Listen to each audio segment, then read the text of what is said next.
Il y a encore quelques jours, il était en tête de file aux côtés des manifestants indépendantistes catalans à Bruxelles. Ce matin, Carles Puigdemont, l'ancien président indépendantiste catalan, était entendu à sa propre initiative par la justice belge suite au nouveau mandat d'arrêt européen lancé à son encontre lundi par la justice espagnole. Il en est ressorti libre. Mais depuis lundi justement, la colère monte dans la rue.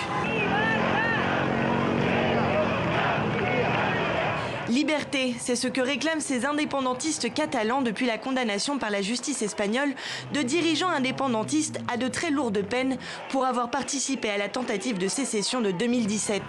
Ce vendredi, ils sont appelés à la grève générale entraînée par le mouvement Tsunami démocratique, venu de toute la Catalogne à pied. Ils entendent converger vers le centre de Barcelone pour une manifestation monstre prévue à 16 h.